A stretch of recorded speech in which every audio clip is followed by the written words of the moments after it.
Welcome to CRE again. Noise in the background means lots of people are looking around the different stands and chatting and learning things about Christian ministries. But here with me is a gentleman who, if you listen to Premier Radio, you'll recognise the voice. It just may be that you've not seen the face before. I want to say welcome to Nick Battle. Nick, great to have you. Thank you. I've got a great face for radio. That's what they tell me. Is that right? Mm-hmm. Okay. All right. Well, you look good. I'm sure viewers are looking at you now and thinking, oh, that's what the man looks like. The chubby fat bloke at the back, yes. I found some terrible quotes about you. Did you? One of them said, no, I won't, better not read it. Yeah, another time I'll read it. Okay. But Nick, you've got some quite good claims to fame, I understand. Well, at least some people might think it's a claim to fame. You introduced the Spice Girls to their music publisher. Yeah, that's a long time ago now. It's back in '96. They came into our offices, danced around the table, and did their songs and stuff. Did Wannabe and all the hits, and they were managed by a friend of mine called Simon Fuller at the time. And I got the cassette, if viewers remember what a cassette was. It's something you used to have ferric oxide tape and put into a cassette machine after the cartridge. Anyway, we got the cassette and listened to it and thought the songs were great. Simon was fabulous. He was managing Annie Lennox at the time, and so we knew he was in place to have a strategic career for the girls. And we beat out everybody else. We're a little independent company. We beat out Warner Brothers, Sony, EMI, and signed the girls. Amazing, and that rest is history, as they say. Yes, I have. That's one of my crimes against music. I have another one, which I might confess. This is a confessional, isn't it? Yes. Yeah, which was the Birdie Song, and I'm responsible for that. I was young and impressionable at the time, and my boss came back from holiday in Spain. He said, "I've found this record. What do you think?" Now, this being a Christian station, I can't possibly tell you what I really said to him, but it was something along the lines that it's probably sell 1 million copies, but not my particular kind of thing. And they came to do Top of the Pops as the tweets doing the Birdie Song, and he said to me, "Would you like to be the fluffy chicken?" And I said, "You know what? I don't want to be the fluffy chicken, that's all right with you. I can bring up my mum and go on the one wearing orange tights at the back. It's not exactly great, is it?" No. So yes, two crimes. No, I wasn't. I didn't do that, no. No, a modicum of taste intervened at some stage. Well, the modicum of taste clearly took you to people like Engelbert Humperdinck, is that right? Yes. Well, you know what Engelbert's... Executive producer? Yes. Where do you dig all this stuff up from? I have no idea. And Russell Watson and Michael Ball? Yes. Guilty.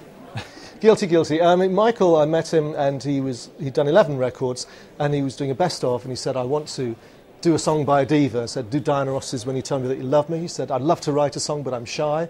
I said, "Come to my house, hear me sing. When you stop laughing, we'll write a song together." So we did that, and with Russell I did a thing called I Have Nothing, the Whitney Houston song. So that was fun. And a great privilege to be able to create music with people who are massively talented, and occasionally they record your songs, as Engelbert and Michael did. And in the midst of all this, you've sought to live out your Christian life. Yes, it's been a rocky road. I walk the gravel road. I describe myself to the music business as a shop-soiled Christian, but and they regard me, God bless them, as a man of integrity, and hopefully, and that's kind of how it works. I was good at my job for 31 years. I've now, the last 5, been writing books, broadcasting, and running a trust called the Gravel Road Trust for people dealing with long-term illness, care, and bereavement. And where did your Christian walk start? 1972, 30th of April, when I got confirmed, and that started in my head. And the bishop put his hand on top of my head, and I felt this power, which I don't know was the Holy Spirit, go from my head to my toes. And but it took a while to travel from my head to my heart. Okay, and finally it arrived about 5 years later and became more realistic and much more earthy. But as a young man, I made lots of mistakes, and only in later life, in my 30s, did I start to get... I would describe myself as a quiche-eating Christian. You know, I liked a bit of lettuce, didn't really want the steak. You know, in my 30s I got to be a steak eater. You know, medium rare, by the way, and with a nice bottle of Beaujolais or maybe Gigondas. And that's what you come to, is your faith grows and you develop as a man. You know, you find out what really matters in life, and you think, I'm here for a short period of time. What does God want from me? How should I live? And what do I want to communicate and contribute while I can still breathe? I don't know whether we've still got any viewers left after all the things you're sharing here, Nick. But Nick, now you've written a book. Yes. It's called... my 4th book. The Billy Fidget Letters. Yes.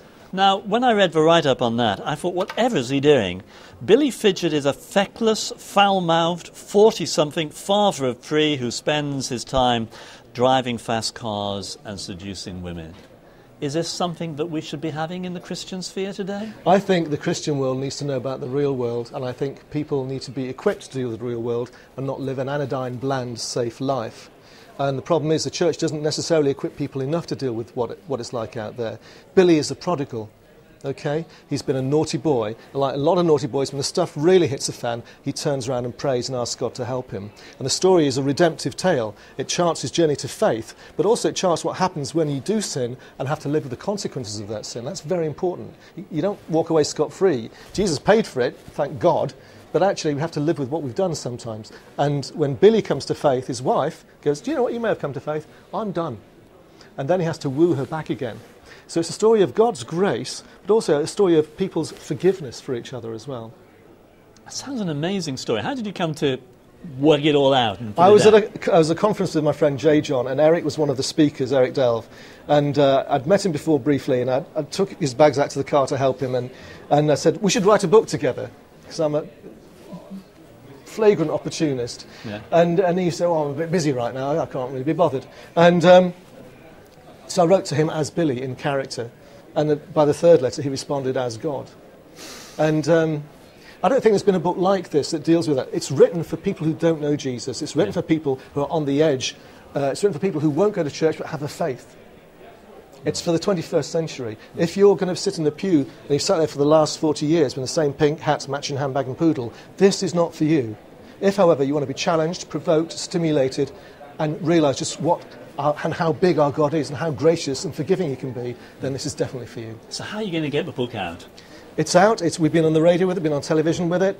It's doing well. It's been out just over a month, and as a hardback, it's selling well. We've got a second wave of promotion coming up now. We're at the Detling Summer Conference, which is now called People Without Limits, I believe.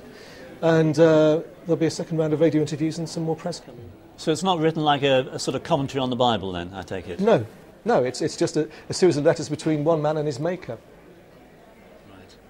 And what happens is Billy, being a man, wants to be Fidget the fixer, and God wants relationship. He doesn't want, these kind of slick responses. He wants to know the core of the man, the heart of the man, and he wants to get to the very fibre of that and let him know how much he's loved. Okay, Nick, you said this is your fourth book. Is this for Style of the Others, or is this a new departure for you? This is a departure, and this is going to be one of the. It's a trilogy. There's going to be the next book is Billy Fidget's Last Stand. And then the final book will be Return of Billy Fidget, which will deal with what happens when Billy gets to heaven. Okay. So is your life now turned around? Are the Spice Girls and the Russell Watsons of this world all gone, and the executive producer? Are you now a full-time writer? Yes, pretty much. I run the Gravel Road Trust. I broadcast on Premier in 3 counties, and I write books. And I live to create and communicate. And for me, that's creating the love of God and using the gifts he's given me. And that's what I want to do. What we're struggling with as a church is being able to communicate in the real world and to demonstrate our faith in the real world. You've clearly had to do it if you're dealing with the Simon Fullers of this world. How have you managed to not only survive, but to be so positive about your Christian faith? I'm no different from anybody else. The difference with me is I'm not afraid to be vulnerable. I'm not afraid to say I'm a shop-soiled Christian. I'm a work in progress. I was with Simon Cowell in Los Angeles 5 years ago. I played him How Great Is Our God. He said, that's a fantastic song, right? And so he knows I'm a Christian.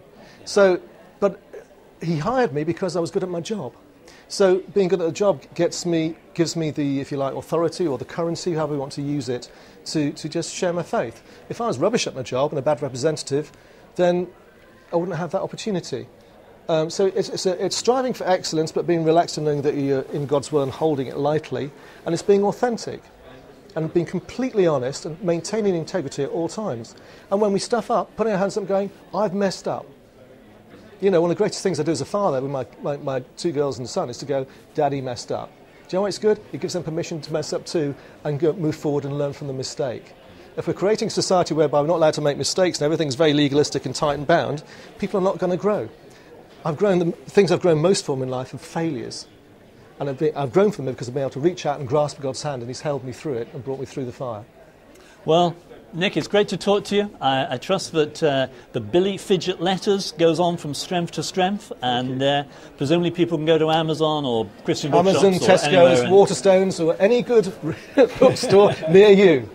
And get it. Okay, bless you. Thanks so much. Bless you. Okay.